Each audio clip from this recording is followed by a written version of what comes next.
6천년 동안 찾은 씨가 하나님에게는 정말로 소중한 것입니다.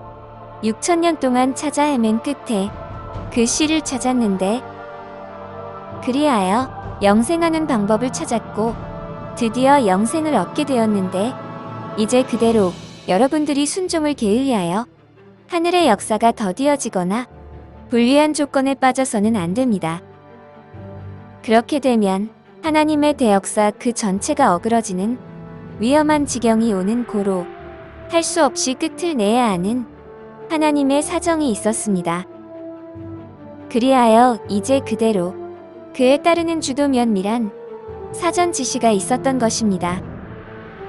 에덴 동산을 회복하는 것, 이것만이 하나님의 뜻이었기에 아담과 해와를 찾으면 이것으로써 하나님의 뜻인 에덴 동산이 완성이 되었기 때문에 더 이상 하나님으로서는 수고할 필요가 없는 그러한 입장이 되었던 것입니다.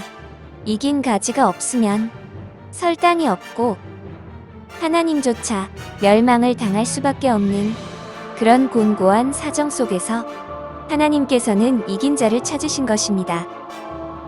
그리하여 하나님이 겨우 이루어 놓은 하늘나라, 겨우 이루어 놓은 이긴 자를 통해 이제 그대로 이 세상의 수많은 사람들을 살리기 위하여 역사를 하고 있으나 이 영생의 역사가 얼마나 귀한 것인가를 인생들이 도무지 알지 못하는 것을 보고 하나님은 놀란 것입니다. 이 사람은 영생을 얻기 위하여, 구원을 얻기 위하여 명예도 재산도 친척도 모든 것을 초계같이 던져버렸던 것입니다. 이 사람에게는 오직 영생만이 이 세상의 최고로 귀한 것이므로 최고의 가치관을 영생에 두고 있는 고로 모든 것을 버릴 수가 있었고 모든 것을 던질 수가 있었던 것입니다. 그리하여 이제 그대로 여러분들도 역시 이 사람과 똑같은 사람인 줄 알고 기대를 걸었던 이 사람 속에 하나님은 크게 실망을 하였던 것입니다.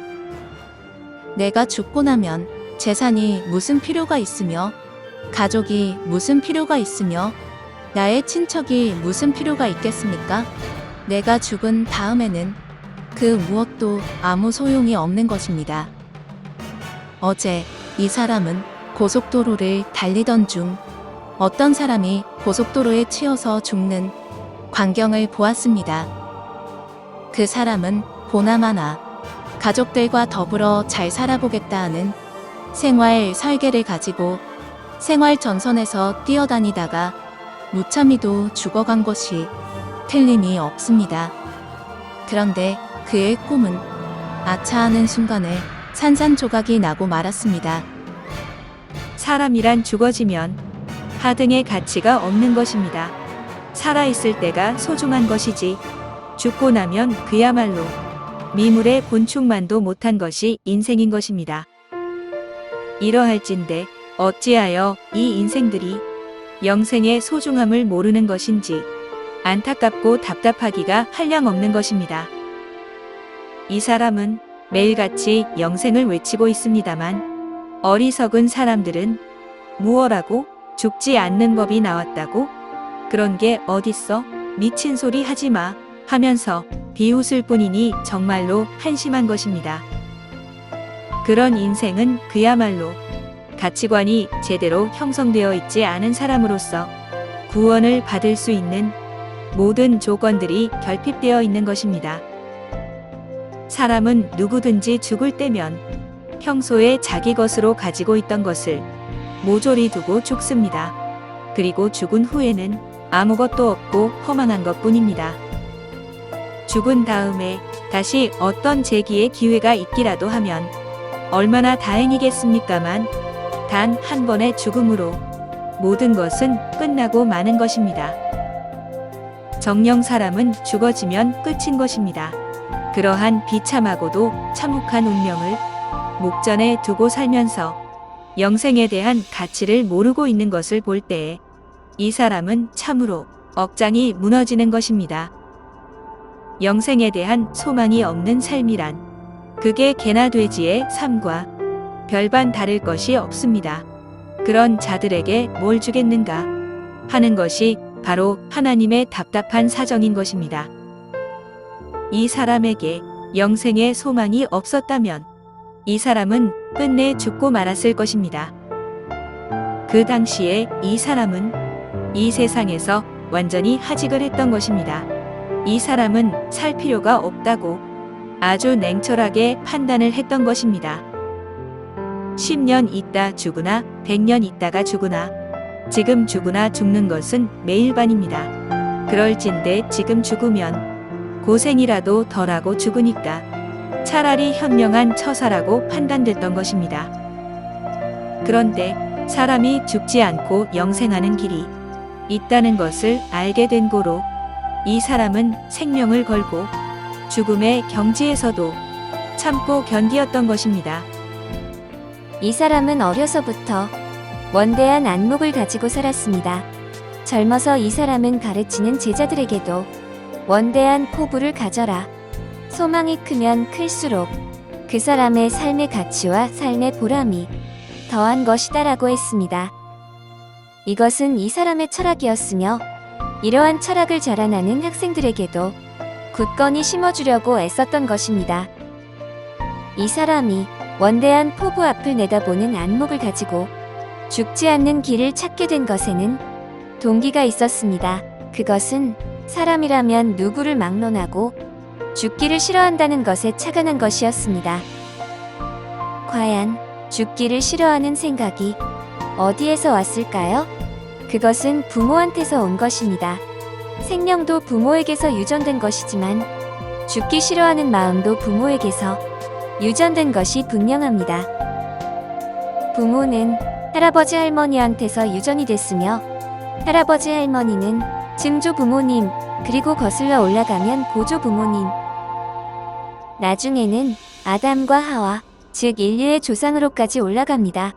우리는 아담과 해와로부터 유전을 받은 것입니다. 원래 인간의 조상 아담과 해와가 죽을래야 죽을 수 없는 영생의 몸이었으므로 그로부터 유전된 우리 인생이 죽음을 싫어하게 되었던 것입니다. 그로부터 유전된 우리 인생이 죽음을 싫어하게 되었던 것입니다. 아담과 하와가 선악과로 인해 죽게 되었은즉 우리 인간이 선악과에서 벗어날 수만 있다면 영생하게 되는 것은 분명하다는 결론에 이르렀던 것입니다. 이제 그대로 죄 문제만 해결하면 사람은 죽을래야 죽을 수가 없는 것이 분명합니다. 이 사람은 젊은 시절에 그것을 깨닫고 죄를 짓지 않기 위하여 사투를 벌였던 것입니다. 남자라면 누구든 사춘기에는 여자 치맛자락만 쳐다보면 마음이 이상해집니다. 이 사람은 그래서 여자 치맛자락을 안 쳐다보려고 땅만 쳐다보고 다녔습니다. 마음으로도 죄를 안 지으려고 애를 쓰고 기를 썼던 것입니다. 누가 가르쳐주지 않아도 19살 때부터 마음으로 죄를 짓지 않으려고 하다가 본의 아니게 거짓말을 하게 되면 그것이 마음에 걸려서 하나님 앞에 낱낱이 고하고 회개하는 기도를 밤새워 고하고 회개하는 기도를 밤을 새워서 했던 것입니다. 이 사람은 17살 때 오이밭에 가서 오이를 한 개 따먹고 아버지한테 뇌를 호되게 맞은 적이 있었습니다. 그 후 이 사람은 그것이 마음에 걸려서 죄를 용서해달라고 매일같이 기도를 했던 것입니다. 이처럼 이를 갈고 치를 떨면서 죄를 안 지으려고 애를 쓰고 기를 썼습니다. 그러나 마귀는 애를 쓰고 기를 쓰는 이 사람을 자꾸 넘어뜨리려고 했습니다. 이 사람은 넘어지고 쓰러지고를 되풀이하면서도 결코 절망하지 않았습니다. 오히려 넘어질 때에 소망이 커졌던 것입니다. 넘어져서 실망할 때에 다음 순간 지혜가 왔던 것입니다. 그것은 마귀가 나로 하여금 실망하여 넘어지게 함으로써 결국 영생하지 못하게 하려는 것입니다. 이것이야말로 마귀의 계략이로구나 하는 것이었습니다. 100번 넘어져도 100번 이를 갈고 두 주먹을 불끈 쥐고 다시 재도전하면서 영의 싸움을 싸워나갔던 것입니다. 감사합니다.